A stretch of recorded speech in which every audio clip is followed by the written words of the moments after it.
Hey, what's going on, chess fanatics? We're going to try something a little bit different today. We're going to try and wrap this up in about 1 or 2 minutes. Not sure if that's possible, but played a game the other night. I thought I would just highlight a couple of the elements there. So without further ado, let's just jump into it. We played 92.2%, so we're pretty happy with the play. And everyone loves to see a brilliant move, of course. So let's quickly pop into her. Don't worry, if I keep this format, there'll be plenty of losses as well. I know sometimes it's more fun to see people get smashed, but we enter into a pretty standard Caro-Kann, and as you can see by the meter, we're pretty even. If you look at the eval bar here, again, I'd say very, very consistent performance through the majority of the game. We have a very slight edge at this point in time. Typically, once we see the bishop be attacked in this structure, we will take, as opposed to in the Tartar Tower, where we will typically drop the bishop back. So best move there from our opponent. Castling seems like the silicone machine seems to enjoy. And we just take away a little bit of space here so the knight is not able to jump in. Okay, so this is a pretty typical tactic, or not tactic, but a maneuver in some of these positions. So sometimes you look to put the bishop on this diagonal here. You can always drop it back, bring the rook up, for example, and look to just threaten, in some cases, mate here over on h2. As you can see, it actually didn't like the way that I played that, and instead thought that I should just bring the knight out. So I'm assuming that it wants me to centralize it in here and start attacking some of these squares potentially. Again, the machine always tends to know, but for a more human approach, I feel like occupying this diagonal is not necessarily a bad move. So as you can see, we complete the plan and our opponent plays the best move, which should be pretty obvious in this scenario. So queen d7. With this here, I just wanted to avoid scenarios where they're attacking and then I need to move the queen. So let's just get it out of the way to begin.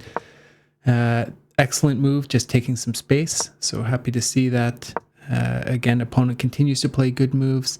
It does not love this. Now, my thought was that I'd be looking to come in over on g6 potentially, and I did continue with that plan.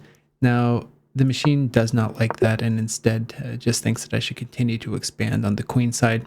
Again, probably could have found that one. Now here, obviously, they're threatening to take the knight on f6, and I thought, you know what, let's just move. If they do wind up taking that, we're going to crack open the G file.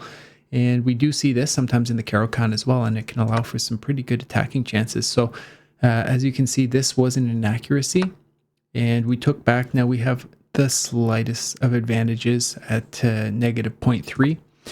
Now, just quickly bring the rook over. This is the point of the plan. And from here on out, we can see that our advantage starts to grow a little bit, and we're kind of hovering around that negative 0.8 at this point in time. So just looking to start expanding over here. Now, I did see this move at the time. Obviously, they're thinking that I can't capture back, but I think what they didn't realize... Okay, so apparently I could have done this in a better way. Let's see here. Okay. Interesting. So if takes, we just take back with the knight. Is that what's going on here?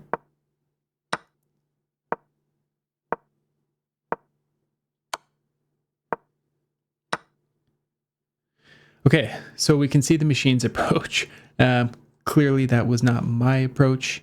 I'm going to show you what I played. Now, I thought that this was good. Now, clearly it wasn't best, but I was thinking like, okay, well, they can't really take back. Now, the opponent did take back in this scenario. And this is, again, why I think a human would play it this way. So check, and now we often see these types of scenarios unfold as well. So the next move is a rook sack. Everyone always loves a rook sack.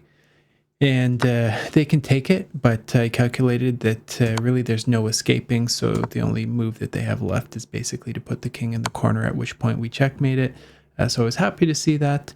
Probably didn't keep it within the allotted time, but 2150 performance, played the opening pretty good, 98.5%. I'm really happy to see that, and a double exclam on the middle game.